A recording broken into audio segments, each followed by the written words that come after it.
আসসালামু আলাইকুম। কেমন আছেন সবাই? আলহামদুলিল্লাহ আমি ভালো আছি। আমি এখনো গ্রামের বাড়িতে আছি। আজকে গ্রামের বাড়ি থেকে চলে যাব। তো আহ, আজকেও যেতে পারি বা কালকে সন্ধ্যায়ও যেতে পারি। তো আজকে আবার একটু তাড়াহুড়া করে গোছ গাছ আছে সব কিছু, কারণ আমার এইখানে সব গুছিয়ে তারপরে যেতে হয়। আমি সব কিছু গুছিয়ে তারপরে যাব। আজকে অনেক কাজ করছি, যেমন আমার ফ্রিজটা গুছাতে হবে, ঘর বাড়ি গুছাতে হবে, সব কিছু গুছাতে হবে। তারপরে একটু রান্না বাড়া আছে, নিজেদের তো রান্না বাড়া করে খেতে হয়। তা সেই জন্য রান্না বাড়া করছি একটু। এই দেশি মুরগিটা রান্না করব। সব মশলা দিয়ে আমি মাখিয়ে রেখেছি। এখন একটু বসিয়ে দেব এই রান্না বাড়া। আজ এই যে বসিয়ে দিয়ে আমার এখনো অনেক গোছগাছ করতে হবে। সারাটা দিন আজকে খুব এলোমেলো দিন যাবে আমার যাওয়া পর্যন্ত। তো এই যে রান্নাটাকে বসিয়ে দিয়ে, কারণ অনেক সবজিও কিনেছি, এগুলো গুছিয়ে ঢাকা নিতে হবে, সেটার একটা ব্যাগ তৈরি করতে হবে। আর ব্যাগটাকে এই যে পরিষ্কার করলাম, ঝকঝক করে পরিষ্কার করে তারপরে আসলে আমার এই জায়গাটা আমার খুবই পছন্দ, এবং সবসময় এসেও অনেক পরিষ্কার করি, যাওয়ার সময় বাড়িটাকে খুব পরিষ্কার করে রেখে যায়। বলতে বলতে আমার রান্নাটাও শেষ হয়ে গেল। একটু লাল শাকও রান্না করেছি সাথে। এই যে আজকে লাল শাক, তারপরে মুরগির মাংস।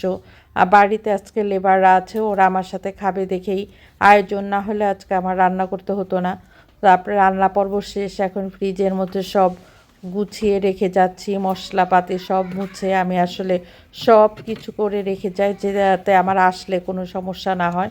মুছে ক্লিন করে এইভাবে রেখে যাই।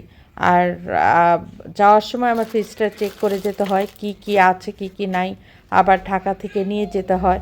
এই জন্যই আমার আবার আসার সময় এগুলো সব ক্লিন করে রেখে দিই। আর এই যে নিচের ড্রয়ারটা ক্লিন করে সব কিছু করে রেখে দিলাম। আর এইখানে আদা রসুন পেঁয়াজ কাটা এগুলো আছে, কোনো অসুবিধা নাই, এগুলো এসে পরবর্তীতে আবার খাওয়া যাবে। আর এইখানে আজকে আমি একটা কেয়ারটেকার ঠিক করেছি। ওরাও আজকে এসেছে আমার ঝামেলার দিনে, আজকে এসে ওদেরও সংসারে যে গুছাচ্ছে, ওদের ঘরটা তুলে দিয়েছি। এই ঘরটার মধ্যে ওরা থাকবে আর আমার বাড়ি দেখাশোনা করবে, সেই জন্য ওদের জন্য ঘরটা তুলে দেয়া। এখন ওরা আসছে, হয়তো আমি যাওয়া পর্যন্ত ওরা ও মানে গুছানো হবে না। তো এই আবার এই যে মিস্ত্রিটাও আসছে, আমার বাগানের বেড়া ভেঙে গিয়েছে, সে বাগানের বেড়াটাও ঠিক করছি। তো অনেক এলোমেলো কাজ করতে হয়, গ্রামে এসে আমি এগুলো করি, আমার সময় কোন দিক দিয়ে চলে যায়, যার জন্য আমি বুঝতে পারি না। এই যে আবার ঢাকার ডাকে আবার ঢাকা চলে যাচ্ছি, কাজ শেষ হলো না, অসমাপ্ত কাজ রেখে চলে গেলাম আবার সেই ঢাকার ঠিকানা।